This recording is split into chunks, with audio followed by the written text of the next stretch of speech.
Saudações, camaradas. Bom, a pessoa comete erros na vida, mas em algum momento dela, se arrepende, e reconhece quem realmente deveria ter recebido todo o valor sentimental. E nessa história de hoje, veremos mais uma mulher arrependida depois de tocar o terror na vida do cara. Fica com o vídeo. Se inscreva logo aqui para não perder as próximas pérolas e se inscreva lá no canal 2 também, que vai ter um vídeo novo lá hoje às 14 horas.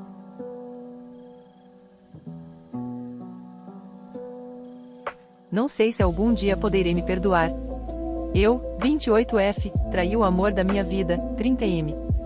Resumo, eu dormi com alguém logo antes de terminarmos o relacionamento, depois que ele sumiu sem dar notícias, e me senti extremamente sozinha e abandonada. Contexto, nós nos conhecemos há mais de 10 anos. Nos reconectamos quando eu estava em uma viagem de trabalho há 4 meses e começamos a namorar à distância. Assim que o relacionamento começou, sabíamos que era isso. Finalmente encontramos nossa combinação perfeita. As primeiras semanas foram absolutamente maravilhosas. Ele, a quem vou me referir como B, trabalha em 4 empregos. B me avisou que o verão é a época mais agitada para ele. Um pouco mais de um mês no relacionamento, eu estava em outra viagem de trabalho no mesmo lugar onde nos reconectamos. Pedi para vê-lo em 3 noites diferentes durante a semana em que estive lá, mas B nunca pôde por causa do trabalho. Eu disse a ele que estava tudo bem, que entendia. Algumas semanas depois, eu estava planejando minha festa de aniversário há meses. Eu disse a ele que era muito importante para mim que ele estivesse lá. B planejava voar até mim um dia antes. Eu contei a todos os meus amigos o quanto eu estava animada para que o conhecessem. No dia anterior à viagem dele, o assistente dele pediu demissão. Ele tentou encontrar alguém para cobrir o trabalho, mas não conseguiu. Ele acabou perdendo minha festa de aniversário. Não foi culpa dele, mas eu fiquei muito chateada. Ele se sentiu extremamente culpado. Nesse ponto, já havia passado um mês desde a última vez que nos vimos. Nossa comunicação passou de mensagens durante todo o dia e conversas quase diárias por telefone, para eu enviar mensagens ao longo do dia com poucas respostas, e conversarmos no telefone apenas uma vez por semana. Eu queria visitá-lo no feriado de 4 de julho. B disse que não, que estaria ocupado demais com o trabalho. Ambos começamos a sentir que algo não estava certo. Seu trabalho dominava sua vida, e eu era deixada de lado. Sabíamos que precisávamos conversar, mas ele nunca tinha tempo para falar por telefone. Fui convidada para uma viagem de trabalho de última hora algumas semanas atrás. Voei 2 dias antes do necessário para encontrá-lo pessoalmente e conversar. Sabíamos que precisávamos dar um tempo no relacionamento. Eu disse a ele que preferia muito fazer isso cara a cara, e ele concordou. Eu disse a ele que estaria no hotel quando ele saísse do trabalho. Reservei esse hotel especificamente porque era perto do trabalho dele. Eu fiz o check-in. O dia passa. Pergunto a ele se devo jantar sozinha. Ele disse que sim. Janto no bar do hotel por volta das 19h30. E espero. E espero. E espero. Tento ligar para ele, sem resposta. Mando mensagens, sem resposta. Espero. Fico olhando para a entrada, esperando ele entrar. Mas isso nunca aconteceu. Enquanto isso acontecia, um cara se senta ao meu lado no bar. Vamos chamá-lo de Anka. Ele era atraente, mas não pensei muito nisso. Continuei esperando. 2 horas se passam. Tomei 3 taças de vinho. K percebe que continuo olhando para a porta. Isso acaba nos levando a conversar. Conto a K para quem estou esperando. K percebe que estou chateada. Continuei tentando ligar para B, mas sem resposta.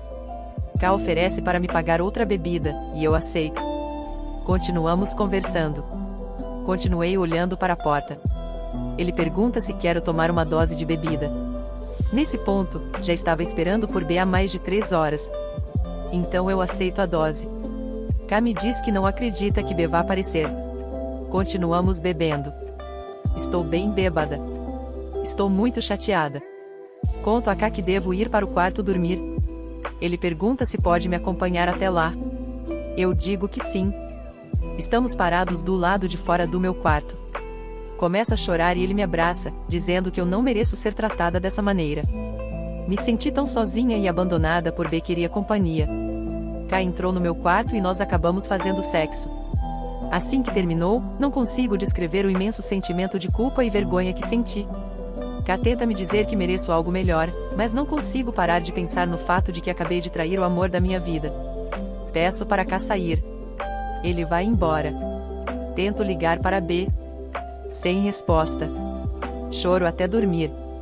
Na manhã seguinte, B me envia uma mensagem dizendo que teve que fazer outro trabalho naquela noite. Eu digo a ele que gostaria que ele tivesse me avisado, já que eu estava esperando. Ele não responde. Faço o check-out do hotel e dirijo para o outro lado da cidade onde estava meu trabalho. Fico lá por mais de uma semana. B mal fala comigo.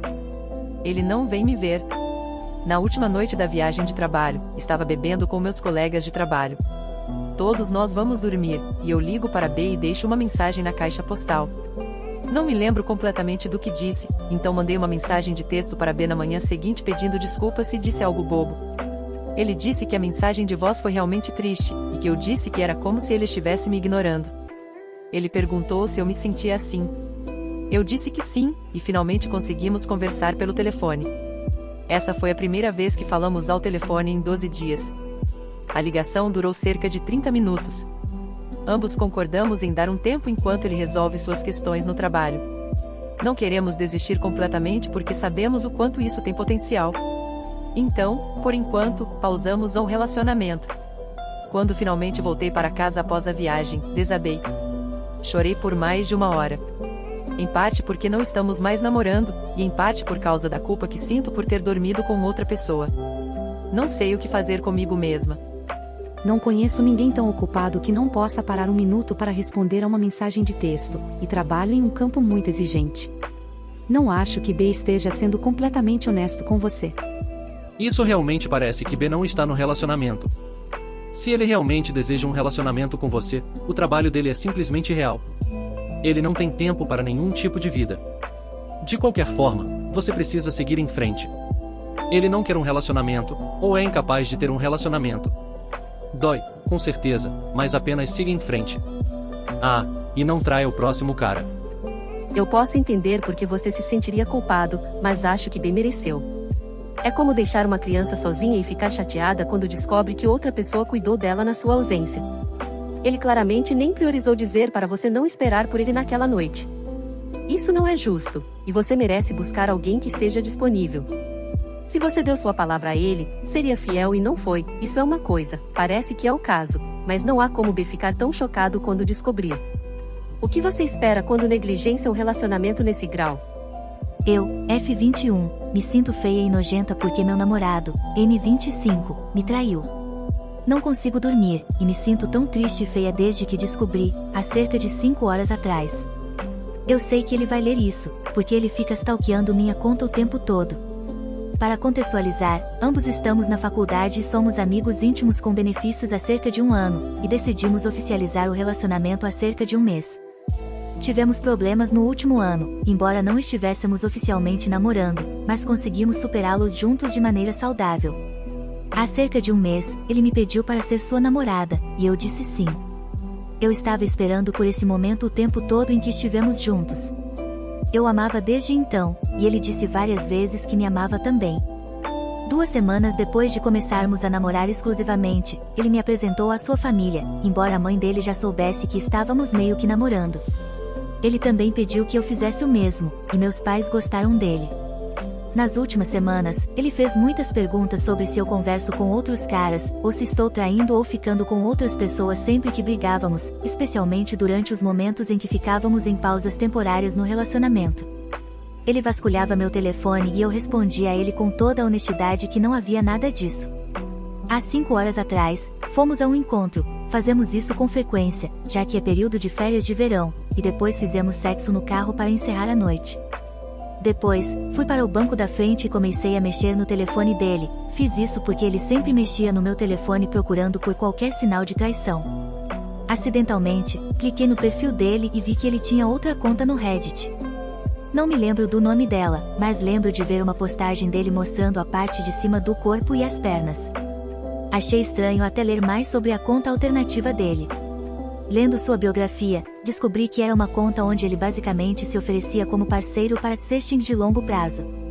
Ele também comentava em nudes de outras garotas, e isso me deixou enjoada. Toquei na área de mensagens e rolei por cerca de 40 a 50 mensagens dele desde maio até 15 de julho, todas tentando iniciar sexting com mulheres no Reddit. Nesse momento, ele me viu e eu não conseguia parar de chorar no banco da frente. Ele pedia desculpas e dizia que não havia desculpa para o que fez. Eu me sentia doente e desabei, gritando e chorando. Então ele confessou que ficou com, e dormiu com, outra mulher durante uma das vezes que estávamos em pausa no relacionamento. Ele também disse que suas ações eram o motivo pelo qual ele era tão insistente em perguntar se eu tinha traído, porque ele estava projetando sua própria culpa em mim. Eu também me senti mal, porque ele sempre dizia que queria se casar comigo de acordo com sua religião, e embora eu seja ateia, eu respeitava a minha virgindade, e ele também, mas aparentemente ele dormiu com outra mulher além de mim. Não faz muito tempo desde que aconteceu, e eu me sinto indesejável e feia. Sinto-me traída e com o coração partido, porque ele costumava contar para todos como nos conhecemos pela primeira vez, e me dizia várias vezes por dia que me amava e que eu era a garota perfeita para ele, que eu era linda. Literalmente, mais cedo, durante o nosso encontro, ele me pediu para ligar para minha mãe, e disse a ela como me achava linda quando me viu pela primeira vez. Então, me senti tão indesejável na cama, porque senão, porque ele procuraria outras parceiras virtuais, mesmo aqui no Reddit, quando tinha uma namorada. Depois me senti mal porque teria que dizer aos meus pais que não estávamos mais juntos. Depois desse incidente, ele me levou para casa e implorou várias vezes para eu não desistir dele. Eu me sinto tão burra por lutar por ele e pelo relacionamento, apesar de meus amigos me falarem para não seguir em frente com isso. Ele não trapaceou por causa do que você faz ou não parece. Ele traiu porque estava com tesão e a oportunidade se apresentou. Chore e, em seguida, limpe-se e deixe-o para trás. Com o tempo, você verá que ele lhe fez um favor. Por favor, não arraste essa experiência para o seu próximo relacionamento. O cara novo não teve nada a ver com isso, então ele não deveria pagar por isso. Bandeiras vermelhas, 100%. Por favor, valorize-se mais e saia. Este é um homem tóxico. Nada disso tem a ver com você ou qualquer coisa. Ele é tóxico, gaslighting e horrível. Sou pai de filhas mais velhas que você e gostaria que minhas filhas se sentissem seguras e amadas, sem medo de me dizer que seu idiota as traiu e é emocionalmente abusivo. Meus pais parecem não aceitar que eu rejeite meu irmão pelo que ele fez comigo. Eu, o F20, nasci com autismo. Sempre fui diferente das outras crianças. Aos 3 anos, meu irmão nasceu. Essa não foi uma situação fácil para mim. Acredito que a maioria dos irmãos tem dificuldade em compreender que a maior parte da atenção é agora direcionada ao recém-nascido em vez deles. Pois uma criança de 3 anos não é capaz de entender e aceitar o que está acontecendo. Eu realmente não estava preparada para isso e fiquei completamente sobrecarregada com essa nova situação. Meu irmão, M17, é uma pessoa que quer muita atenção e confirmação. Então ele começou a querer isso de mim também. Eu, sendo uma criança de 3 anos com autismo, na época não diagnosticado, o rejeitei. Não porque sou uma pessoa má, mas porque estava completamente sobrecarregada com tudo e também comigo mesma. Eu só precisava de paz e tempo para mim. Isso resultou em meu irmão tentando ainda mais obter minha atenção. Eu, desencorajada por seu comportamento ainda mais invasivo, o rejeitei ainda mais. Eu, sendo uma criança com deficiência mental, simplesmente não conseguia lidar muito bem com isso. Conforme o tempo passava e crescíamos, a situação piorava ainda mais. Ele ficava mais agressivo, intrusivo e hostil comigo, e eu ficava ainda mais rejeitando e odiosa em relação a ele. Isso resultou em terror diário em casa. Não havia um único dia sem discussões, violência física e psicológica por anos. Aos 14 anos, finalmente recebi um diagnóstico oficial de autismo, após muitos testes e visitas a médicos. Mas a situação em casa ainda era horrível. Nesse ponto, meus pais também estavam completamente sobrecarregados. De um lado, uma adolescente com deficiência mental, do outro, uma criança muito agressiva. Tentamos muitas terapias e aconselhamentos familiares, mas não ajudaram. Avançando para hoje, desculpe, mas o longo histórico era necessário. Eu me distanciei muito do meu irmão e não quero mais ter nada a ver com ele. A infância foi muito traumática para mim. Mas nem meu irmão, nem meus pais entendem isso. Eles pensam que agora que sou adulta e meu irmão também está mais velho, tudo do passado pode ser esquecido e podemos ser uma família feliz juntos. Mas não, o trauma é simplesmente grande demais para mim. Eu me recuso a fazer coisas junto com ele e não quero ajudá-lo. E mesmo que eu faça, meu esforço não é apreciado e meus limites não são respeitados. Hoje, ele é o garoto corajoso que não fez nada e eu sou a idiota só porque estabeleço mais limites do que eles querem. Eu não vejo meu irmão como parte da minha família pessoal e meus pais não querem aceitar isso. Muitas situações recentes fizeram meus pais me verem como uma idiota egoísta. Quer exemplos? Meus pais não estavam em casa e meu irmão queria comida de um restaurante em vez da comida na geladeira. Ele me pediu para levá-lo de carro da minha mãe. Eu disse que ele podia fazer isso sozinho com a bicicleta, porque eu tinha outras coisas para fazer e não queria ser o motorista dele. Quando eu tinha a idade dele, meus pais sempre diziam em situações assim que, se eu quisesse algo extra, eu poderia ir de bicicleta buscá-lo. O que meu irmão fez? Ele ligou para nossos pais, e então eles me ligaram e pediram para que eu o levasse ao restaurante. Eu disse que não e expliquei por quê. Mas eles não aceitaram e só perguntaram por que eu não podia fazer um favor para o meu irmão por uma vez. Também disseram que eu poderia fazer isso porque posso usar o carro da minha mãe, e que se eu não o fizesse, eles não me deixariam usar o carro no futuro. Outro exemplo? Meu irmão quer um novo computador. Eu o ajudei a escolher as peças certas. Como ele é menor de idade, ele não pode fazer o pedido das peças online sozinho. Então, ele perguntou ao meu pai sobre isso. Mas meu pai não quis fazer porque não estava com vontade. Então ele me pediu para fazer. Mas eu disse não porque é um pedido real com muito dinheiro envolvido e eu não quero ser responsável por isso. Eu também descobri e disse a eles que, na verdade, há um método de pagamento que ele poderia fazer sozinho. Acontece que isso exigiria uma transferência bancária instantânea, o que não é um problema em si, mas meu irmão na verdade não tem dinheiro suficiente agora, somente na próxima semana. Acontece que a única razão pela qual me pediram para fazer era porque ele não tinha dinheiro suficiente agora e meu pai não queria fazer.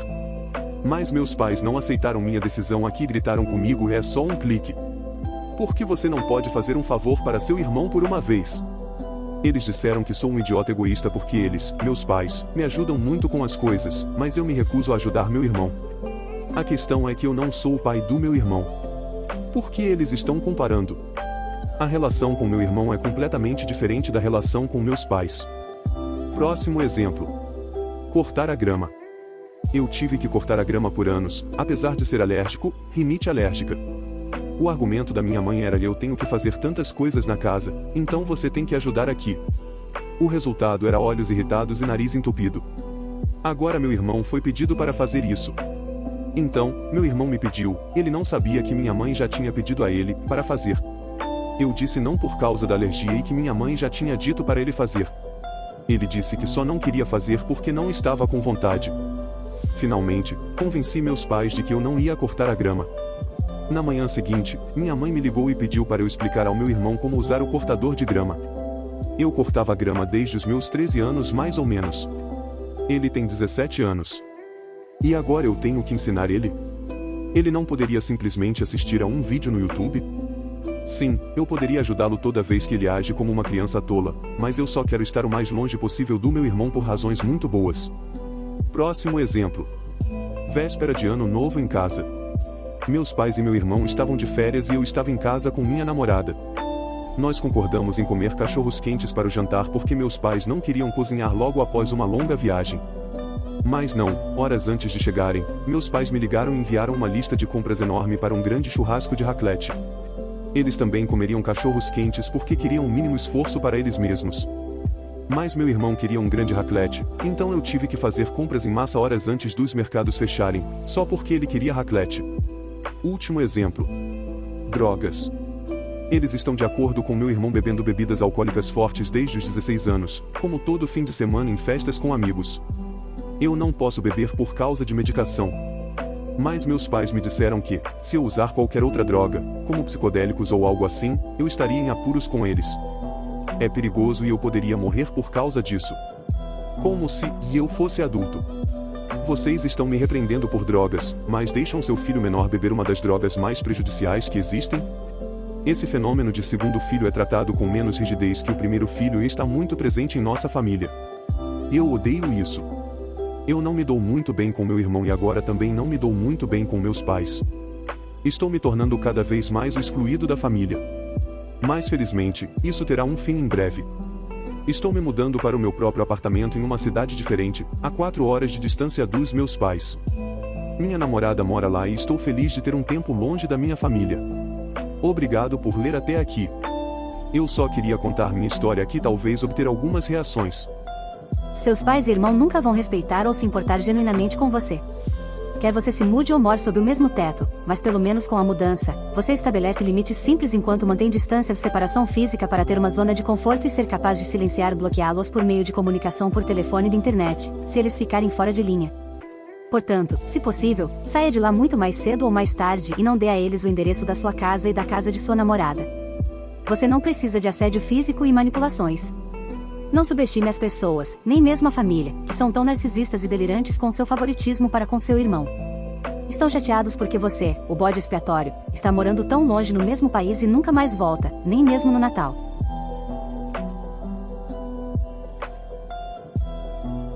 Espero que você tenha gostado. Compartilhe, se inscreva no canal para não perder os próximos vídeos.